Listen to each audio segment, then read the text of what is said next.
Bom dia a todos os ouvintes da rádio. Vocês já pensaram que as bets venceram e que o jogo virou parte da cultura aqui no Brasil? Por incrível que pareça, as apostas online invadiram de vez o nosso dia a dia. Não dá para assistir um jogo de futebol sem a gente ver as bets estampadas nas camisas, em volta dos estádios, naquelas placas de publicidade, em memes, em músicas. No TikTok, em todas as redes sociais, para onde a gente olha, tem sempre uma publicidade de uma bet. E aí eu me fiz essa pergunta: como é que o vício em jogo virou parte da nossa cultura? E é sobre isso que eu quero conversar com vocês hoje. Para a gente entender isso daí, a gente precisa ver o tamanho desse fenômeno das bets aqui no Brasil. Os dados mostram que os sites de apostas são hoje o segundo maior destino da internet, ou seja, ficando somente atrás do Google. São mais de 2,7 bilhões de acessos por mês. Isso significa que as apostas, elas passaram a ser um hábito do brasileiro. Isso significa também que já virou uma rotina para milhões de pessoas. De acordo com os dados do Banco Central, 24 milhões de brasileiros fazem apostas todos os dias. Dá uma média de 1 a cada 9 pessoas no país. E por que, afinal de contas, esse mercado explodiu? Como é que isso escalou de uma forma tão rápida? O mercado de apostas ele cresceu 734% desde 2021.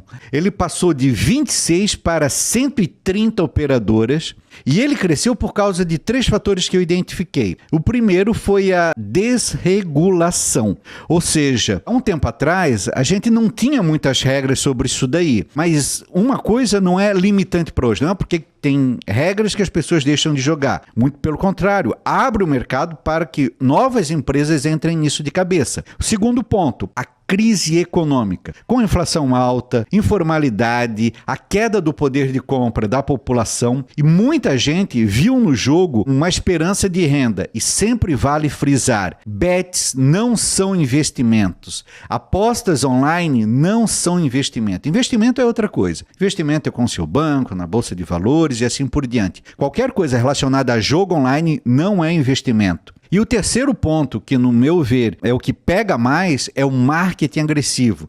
A gente vê as bets estampadas em todos os lugares, os influenciadores do Brasil divulgando isso. E aí quando isso se torna comum no dia a dia, o alerta parece que desaparece, porque se aquela celebridade que eu gosto e simpatizo está divulgando isso, talvez seja uma coisa boa, quando na verdade não é.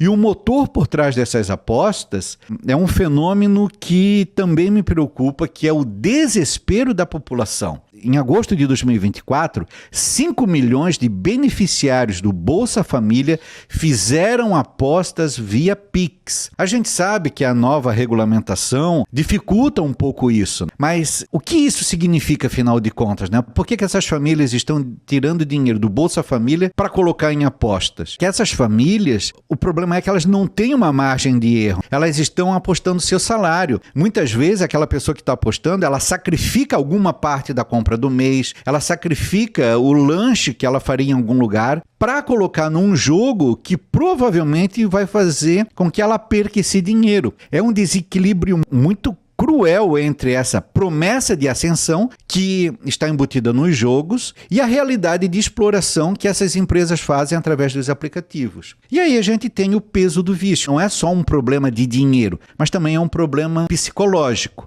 40,2% dos endividados pertencem às classes D e E, já jogaram o famoso jogo do tigrinho. O tigrinho é o grande vilão dessa jogada também. Tem muitas pessoas que fazem dívidas, pessoas que, como a gente acompanha nos noticiários, fazem furto na família, nos seus grupos de amigos, e a gente teve até muitos casos de pessoas que se suicidaram por conta disso. Esses jogos, eles são projetados para manter o usuário dentro da plataforma. As luzes piscando, aquele bônus, alavancagem, Tudo isso dali é pensado estrategicamente para a pessoa permanecer ali mais tempo. E quanto mais tempo ela ficar, os possíveis ganhos que ela vai ter ali dentro vão ser subtraídos em algum momento. Porque a banca, ela sempre ganha. E o que a gente tem que entender é que não dá para normatizar esse vício. Quando a gente vê essas figuras públicas com milhões de seguidores divulgando essas apostas, tem que entender que